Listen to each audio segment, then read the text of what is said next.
फवाद चौधरी साहब भी मौजूद, गबोल साहब भी मौजूद हैं। नबील गबोल साहब, आपको मेरी आवाज आ रही है? नबील साहब, सबसे पहले तो आपसे सवाल करना चाहूंगे, मुझे बताइएगा ये जो एक एक्शन प्लान तैयार किया जा रहा है विफाक की जानिब से सिंध के अंदर, इस पर आप क्या कहेंगे जो सिंध में आकर ऑपरेशन की तैयारी की जा रही विफाक की जानिब से? ये हम इसको एक थ्रेट समझ रहे हैं। वफाक की तरफ से एक धमकी आमेज और थ्रेट है कि हम ANF को भी इस्तेमाल कर सकते हैं, हम जो है SIA को भी इस्तेमाल कर सकते हैं, जो वफाकी इदारे जो उनके अंडर आते हैं। तो वो मेरे ख्याल में सिर्फ और सिर्फ सिंध गवर्नमेंट के एहलकारों को, जो सिंध गवर्नमेंट की जो पार्टी है उसको सिर्फ ब्लैकमेल करने के लिए इस तरह की धमकियां दे रहे हैं। तो मैं नहीं समझता हूँ कि ये चीज कभी कामयाब होगी, क्योंकि आप इस तरह वफाक और सूबों को आपस में लड़ाने की कोशिश जो कर रहे हैं, इससे बेहतर ये है कि आप अपना काम करें और आप अपने इदारों को मजबूत करें। और सिंध की हुकूमत तो आपसे कभी ये नहीं चाहती, कन्फेडरेशन कभी नहीं चाहती। हम तो कहते हैं जो यहाँ पे डेवलपमेंट का काम है उसमें हमारी मदद करें, हमारे जो बजट में हमारे जो अमाउंट्स होते हैं वो आप लोग कट ऑफ कर देते हैं, फिर आप कह देते हैं, हम पे इल्जाम लगा दीजिए लैप्स हो गया, आपने यूटिलाइज नहीं किया। तो वो हम सिर्फ ये कह रहे हैं कि आपकी जो वफाकी डेवलपमेंट का जो काम है, जिस तरीके से ये जो बस का है, ग्रीन बस लाइन है, उसके लिए आप बसेज हमें नहीं दे रहे हैं। K4 के लिए आपने पैसे रखे थे वो हमें नहीं दे रहे हैं। फिर प्राइम मिनिस्टर साहब 1100 अरब का ऐलान करके कराची में पिछले साल आए थे और उन्होंने ऐलान किया था कि हम डेवलपमेंट का काम करेंगे, वो आप नहीं करते। तो आप डेवलपमेंट पे ज्यादा तवज्जो दें बनिस्बत आप गवर्नमेंट को या सिंध पीपल्स पार्टी को धमकियां दें कि हम जो है अपने वफाकी इदारों को इस्तेमाल करके आपको डराएंगे। तो ये मेरे ख्याल में अब ये जमाना गया डराने धमकाने वाला। ये अपने कारकर्दगी पर जो है नजर डाले कि वफाक कराची को अपना क्यों नहीं समझ रही है। ये नबील गबोल साहब, ये बताइए कि बिलावल साहब जो कह रहे हैं कि हमें कराची की ऑनरशिप जो है वो लेनी होगी, ये अब इस स्टेज पे जाके ये क्यों कहना पड़ रहा है? कराची की ऑनरशिप तो पहले आप लोगों को लेनी चाहिए थी। नहीं, ओनरशिप है, लेकिन आप देखें हमारे कितने मेंबर्स हैं कौमी असेंबली के और इनके कितने मेंबर्स हैं। इनके 14 मेंबर्स हैं और ये 14 मेंबर्स अगर आप देखें कराची से इलेक्ट हुए हैं, इनके अपने MLA रो रहे हैं इस वक्त। उनको भी जो है प्राइम मिनिस्टर साहब टाइम नहीं देते हैं मुलाकात का, और वो भी यही रोते हैं कि जी हमें कोई डेवलपमेंट का फंड नहीं दिया जाता, कोई काम हमारे नहीं हो रहे हैं। तो हम ओनरशिप इसलिए कह रहे हैं कि अब हमने ये फैसला किया है कि जो सिंध का हमारा बजट है और सिंध की जो एलोकेशन हुई है इस साल के बजट में कराची के लिए खुसूसन, हमने अब यहाँ पर इंशाल्लाह एक दो दिन में एडमिनिस्ट्रेटर भी जो है वो अपॉइंट होंगे, डिस्ट्रिक्ट के भी और कराची का भी एडमिनिस्ट्रेटर भी अपॉइंट हो जाएगा। और हम फिर खुद अब सिंध ने तो नबील गबोल साहब वफाक का जो सिंध के लिए वफाक ने तो एक्शन प्लान तैयार कर लिया है। अब वो तो ऐसे लग रहा है कि आगे वफाक ने फैसला कर लिया, तय कर लिया, इसको इंप्लीमेंट करना है। तो पाकिस्तान पीपल्स पार्टी की वहां जो सूबाई हुकूमत है उसका रद्द अमल इस पर क्या हो सकता है? देखिए, मेरे ख्याल में ये इसी तरीके से लड़ाने की कोशिश करेंगे वफाकी इदारों को और सूबाई इदारों को, जो कि सही नहीं होगा। अगर आप किसी ऐसे इदारे को इस्तेमाल करेंगे और फिर जो है सूबाई इदारे हैं, जाहिर है उनको मतलब एक दूसरे के सामने खड़ा कर देंगे, तो ये वफाक के लिए अच्छा नहीं है, ये पाकिस्तान के लिए अच्छा नहीं है, ये फेडरेशन के लिए अच्छा नहीं है।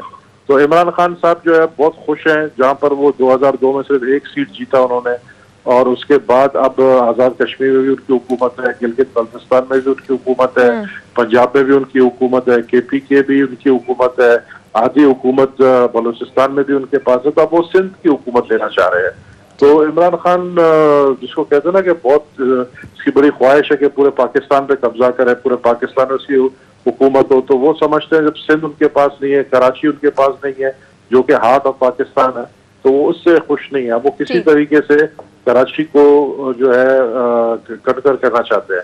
और उस सिलसिले में सिंध में आपने देखा कि उन्होंने एक ऐसे बंदे को ये टास्क दिया, अरबाब गुलाम रहीम को, जो कि अपने घर की सीट 3 दफा हार चुका है 2018 के इलेक्शन से लेके अब तक।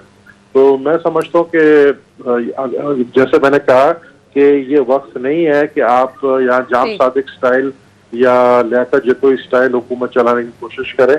जब पिछले आपको दौर याद होगा जब जाम सादिक की हुकूमत की किस तरह लोग। ठीक। फवाद साहब से जानना चाहूंगी, फवाद साहब आप मुझे बताइए कि वफाक को ऐसी क्या जरूरत आन पड़ी है कि वो सिंध के अंदर जो मामलात हैं उनको अपने हाथ में ले ले? नहीं, देखिए, बिल्कुल मैंने उस दिन प्रेस कॉन्फ्रेंस में भी यही बात कही थी कि ये आइन में जो डिवीजन ऑफ पावर है उसकी पूरी रिस्पेक्ट की जाएगी, लेकिन आइन में आर्टिकल 149 है, आर्टिकल 151 है, ये आइन के आर्टिकल और इंटेग्रल हिस्सा है, और इसी तरह से आइन का आर्टिकल 140A है, फिर फंडामेंटल राइट्स है। अब मसला ये हो रहा है कि सिंध की हुकूमत इतनी बुरी तरह से अपनी गवर्नेंस में नाकाम हो रही है कि वफाकी हुकूमत तो मुसलसल तवज्जो दिला रही है, और जाहिर है कि जहाँ पे फिर फॉर एग्जांपल एंटी स्मगलिंग अगर आप कहेंगे तो वो फेडरल गवर्नमेंट का काम है, कस्टम्स का काम है कि उसको चेक करे। इसी तरह से बाकी चीजें कुछ जिनमें वफाक का एक बड़ा अहम रोल है वो अदा करना है, तो आइन के ऐन मुताबिक है जो भी काम। ठीक है, तो नबील साहब से पूछें। नबील साहब आप मुझे बताएं, क्या ये जो एक्शन प्लान तैयार किया गया है इससे पहले क्या वफाक ने कोई आपसे राबता किया है? ये क्या आपकी जानिब से ऐसी कोई स्ट्रैटेजी है कि आप वफाक के साथ मिलकर काम करेंगे? एक्शन प्लान तो हमारा भी है ना, सिर्फ हमने भी एक्शन प्लान रखा हुआ है। इस पर मैंने आपको कहा कि हमारे एडमिनिस्ट्रेटर भी अपॉइंट हो रहे हैं, हम अपने काम खुद करेंगे कराची में, और हम सिर्फ कराची को सिंध का हिस्सा नहीं समझते हैं, पूरे सिंध की हम बात करेंगे। कराची सिर्फ ये नहीं कि कराची के ऊपर नजर डालें, पूरे इंटीरियर सिंध में काम करेंगे। तो पहले भी कर रहे थे, लेकिन अब जो है मैं समझता हूँ कि चेयरमैन बिलावल ने ये एक फैसला किया है कि वफाक को इंटरफेयर करने नहीं देंगे आप, और जो ये थ्रेट कर रहे हैं इनका थ्रेट जो है ये बेकार जाएगा। और मेरे ख्याल में ये हमारे जो इदारे हैं वफाक के, नबील कबूल साहब सोचें कि वो इस सियासत में ना पड़े। तो ये जो ग्रीन लाइन आएगी, इस्लाहात आएंगी नबील कबूल साहब, इसके अलावा डेवलपमेंट प्रोजेक्ट्स होंगे, अवाम को ही फायदा मिलेगा ना इससे? अल्टीमेटली इसकी जो बेनिफिशियरी होगी वो तो अवाम होगी। तो लेकिन आप समझते हैं कि ये अवाम को फायदा देने की बजाय कोई वफाकी हुकूमत अपनी कैंपेन कर रही है? नहीं, तो मैंने तो कहा था अच्छी बात है, ग्रीन लाइन के लिए बसेज है, ग्रीन लाइन को स्टार्ट करें। पानी नहीं है कराची में, K4 का जो है वो उसका वफाक का बजट है, वो बजट जो है अनाउंस करें, और 1100 अरब रुपए का ऐलान किया है वो दे, काम करें। अगर आप कहते हो कि पीपल्स पार्टी वाले चोर है या पीपल्स पार्टी वाले नहीं करेंगे तो फिर आप अपने गवर्नर से करवाएं, हमें एतराज नहीं है, आप अपने MNAs MPA से करवाएं, लेकिन काम करवाएं, सियासत ना करें। और ये खतरनाक सियासत होगा कि आप वफाकी इदारों को और सूबाई इदारों को लड़ाने की कोशिश करें। ये मेरे ख्याल में मैं पहले कह चुका हूँ कि ये फेडरेशन के लिए बड़ा नुकसानदेह होगा। फवाद साहब मुझे बताइए, जो वफाक जो मुदाखलत कर रहा है इस वक्त, क्योंकि नबील कबूल साहब कह रहे हैं कि एक बहुत बड़ी थ्रेट है जो सिंध हुकूमत के मामलात में वफाक मुदाखलत कर रहा है, तो क्या आप नहीं समझते कि क्या कोई हम सिंध हुकूमत को कुछ गाइडलाइंस प्रोवाइड कर देते हैं, उस अकॉर्डिंग मिल बैठ के काम कर लेते हैं?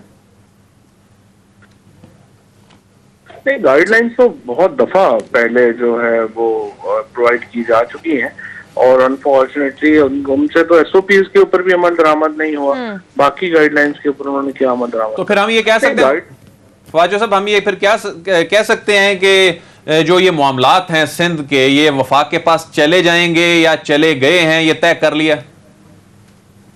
जी, वफाक से नहीं चलेंगे, जो आइन में लिखा हुआ है उसके मुताबिक चलेंगे। उसमें आइन में चीजें हैं जो सूबे ने करनी है, फिर आइन ही में बाकी चीजें हैं जो वफाक ने करनी है, तो उसके मुताबिक चलेंगे। तो गवर्नर राज या कराची को कंट्रोल करने के हवाले से कोई ऐसा प्लान नहीं बनाया जाता? देखिए ना, हुआ है जी फवाद साहब, कि वफाक की क्या जिम्मेदारी है, सूबे की क्या जिम्मेदारी है, और लोकल गवर्नमेंट की क्या जिम्मेदारी।